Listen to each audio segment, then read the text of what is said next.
दोस्तों जय माता दी। वृषभ राशि के धैर्यवान, विश्वासी और थोड़े से जिद्दी परंतु कला के प्रति बहुत इंटरेस्टेड जातक को आपका भविष्य फल 15 जून से 15 जुलाई तक कैसा होगा, इन पे मैं चर्चा करने वाला हूं। और जो ग्रह गोचरी व्यवस्था हमारे ऊपर जो प्रभाव लेकर आई है, उस प्रभाव की शुभता बढ़ाने के लिए हमें क्या करना चाहिए, ये भी मैं बात करने वाला हूं।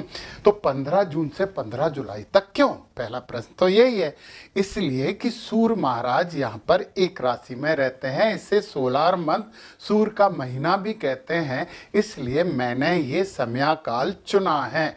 तो वृषभ राशि यानी कि शुक्र महाराज के स्वामित्व वाली राशि के जात को यदि अब घर में स्फटिक बाल रख लो या स्फटिक के शिवलिंग ला के पूजन करने लगो तो बड़ी शुभता प्राप्त होगी। कोशिश करिए कि सफेद वस्त्र अधिकतर पहने और खाने में चावल और देसी घी का उपयोग करिए, बड़ा अच्छा होगा। और धन लाभ चाहिए आपको तो शक्कर और आटा मिलाकर चींटियों को खिलाएं तो शुभता जरूर प्राप्त होने वाली है। यदि आप वृषभ राशि और कृतिका नक्षत्र वाले हो तो आपको गूलर के पेड़ की सेवा करनी चाहिए, पूजा करनी चाहिए। यदि रोहिणी नक्षत्र और वृषभ राशि है तो आप बील के पेड़ की सेवा करिए और बील पत्र तोड़ के भगवान शंकर को चढ़ाइए, बहुत शुभता प्राप्त होगी। और अब मृगशिरा नक्षत्र वाले हो तो खीरने के पेड़ की सेवा करिए, बड़ी शुभता और बहुत अच्छा आपको महसूस होगा, क्योंकि मन चंगा तो कटौती में गंगा। तो मैंने रेमेडी तो आपको बता दी और फिर ग्रह जनित उपायों की भी हम बात करेंगे। सबसे पहले आपके व्यक्तित्व की बात करते हैं और इसके स्वामी बैठे हैं 12वें भाव में, व्यय भाव में। तो भौतिक सुख सुविधाओं में आप खर्च करेंगे, ये तो पक्का ही पक्का है। परंतु सुनिए, यहां से ये जो शुक्र महाराज हैं वो 29 तारीख को आपके लग्न में आके आपको और ज्यादा अच्छा बना देंगे, सुखी बना देंगे। भौतिकता के प्रति आपका आकर्षण बढ़ जाएगा और शुक्र महाराज की दृष्टि 7वें घर पर होगी, जो मंगल की राशि वृश्चिक है। तो मंगल की जो उष्णता, जो तीव्रता होती है, इसमें बहुत कमी हो जाएगी। वो कहते हैं कि शुक्र से 7वें घर पर, 7वीं दृष्टि पर सुख है तो सुख मिलेगा। आपके जीवन शांति से आपके संबंध अच्छे होने लगेंगे 29 तारीख के बाद। इससे पहले क्या होगा उसकी बात भी हम जरूर करेंगे। परंतु अब आप आ जाइए आपके इस समयांतराल के सबसे बड़े ग्रह गोचरी व्यवस्था की बात कर लें। गुरु बुध सूर्य तीनों ही शुभ। गुरु महाशुभ, बुध महा से महाशुभ क्योंकि स्वग्रही हो गए, और सूर्य भी शुभ है। ये वाणी का भाव है, ये धन का भाव है, ये कुटुंब का भाव है और ये धन संग्रह करने का भाव है। एफडी वगैरह वगैरह बैंक में जमा पूंजी है, उसका भाव है। बुध महाराज यहाँ पे हैं, स्वग्रही हैं, निश्चित वृद्धि करेंगे।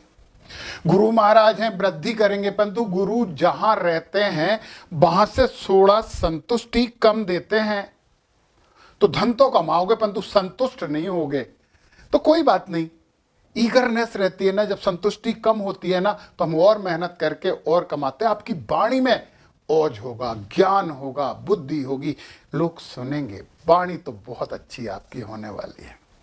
वो कहते हैं कि गुरु महाराज की जो 7वीं दृष्टि होती है, 7वीं दृष्टि ये बड़ी शुभ होती है और ये अष्टम भाव पर पड़ रही है। अष्टम भाव पीड़ा का भाव होता है, एक्सीडेंट का भाव होता है, समस्याओं का भाव होता है, परंतु एकाएक मिलने वाली संपत्तियों का भाव भी तो होता है। जब गुरु की दृष्टि यहाँ पड़ी है, यार सोच लो, शायद ऐसा हो जाए कि कुछ ऐसी संपत्ति आपको मिल जाए जिसके बारे में आपने सोचा भी नहीं था। सोचोगे तो गड़बड़ होगी, वो संपत्ति आपको मिल सकती। सूर्य महाराज अपने से 7वें घर को चमकाते हैं, तो इसे चमका रहे हैं तो अच्छा करेंगे। तो 8वां घर सुधार दिया गुरु महाराज ने और सूर्य महाराज ने, और क्या चाहिए। परंतु 22 तारीख को बुध महाराज यहां निकल के यहां आ जाएंगे। तो आप बोल तो अच्छा रहे थे, लिखने भी बहुत अच्छे लोगे। जाएगी, लेखन आपका अच्छा हो जाएगा, नेटवर्किंग आपकी अच्छी हो जाएगी, आपके पराक्रम में एक बुद्धि का भाव आ जाएगा, तो सब कुछ अच्छा हो जाएगा। चलिए चलिए चलिए, हम आते हैं चौथे भाव में। ये है सिंह राशि और मंगल के मित्र सूर्य की राशि है, परंतु उनके साथ विराजमान हो गए केतु। केतु जिनका सिर ही नहीं है। अलगाव, अलगाव और अलगाव, और मंगल लगाव और ऊर्जा के साथ लगाव, क्रोध के साथ लगाव, शक्ति के साथ लगाव। जब लगाव और अलगाव दोनों आपके सुख संपत्ति और माता के घर में आ गए, तो ये घर थोड़ी समस्या देने वाला है। बचे, हनुमान चालीसा का पाठ जरूर करिए और गणेश जी की आराधना करिए। मैं आपको विश्वास दिलाता हूं कि सुख में वृद्धि होगी, माता से संबंध अच्छे होंगे और संपत्ति में भी व्यवधान कम आएंगे। ये काम आप जरूर कर लीजिए कि लगाव और अलगाव दोनों यहां बैठे हुए हैं, तो ये तो थोड़ी सी दिक्कत है, परंतु आप गणेश जी और हनुमान जी की आराधना करके इस दिक्कत को बिल्कुल अच्छे से दूर कर सकते हो। ये वाला आपका आनंद का भाव, बुद्धि का भाव, संतान का भाव तो अच्छा होने वाला। बुध महाराज स्वग्रही होकर यहाँ बैठे हैं, तो ये तो अच्छा है। ये हमने बोला कि जब तक शुक्र यहाँ है तब तक मंगल का प्रभाव रहेगा। तो थोड़ा सा यार वाद विवाद करोगे आप अपने जीवन साथी से, मत करिए। पार्टनर से भी, व्यवसाय में भी थोड़े यदि कर रहे हो तो एक्साइटेड रहोगे। तो हनुमान जी की आराधना आप कर रहे हो ना, तो ये कम होगा, नहीं होगा, अच्छा होगा। बब्बा जी को मनाओ, ज्ञान और गुण के सागर हैं वो, तो अच्छा करेंगे। और फिर इसके बाद शुक्र आ जाएंगे तो फिर तो सब ठीक है। आठवें भाव को तो इन लोगों ने सुधार ही दिया है, तो कोई टेंशन की बात तो है ही। ये नमा भाव और ये 10वां भाव, ये आपके भाग्य का भाव और ये आपके कर्म का भाव, और इन दोनों के स्वामी बैठे हैं आपके लाभ में। सुनो सुनो, ऐसे समझो, भाग्येश और कर्मेश लाभेश बन गए। मतलब भाग्य भी लाभ है और कर्म भी लाभ। इससे अच्छा राजयोग और क्या चाहिए आपको? कितना अच्छा चल रहा है, चलेगा ये 2.5 साल तक, 2.5 साल तक भाग्येश और कर्मेश लाभेश में, तो तीनों घर आपके सुधर गए। शनि महाराज हैं, देंगे तो दमदारी से, देरी तो करेंगे भैया। शनि महाराज अपना एटीट्यूड नहीं छोड़ सकते। आप भी तो अपना एटीट्यूड नहीं छोड़ते हो, आप भी तो जिद्दी रहते हो, परंतु आप विश्वसनीय भी तो रहते हो, आप मेहनती भी तो हो। आलसी बन के बताओ, नहीं बनोगे। जिद छोड़ के बताओ, नहीं छोड़ोगे। शनि महाराज कैसे छोड़ देंगे यार?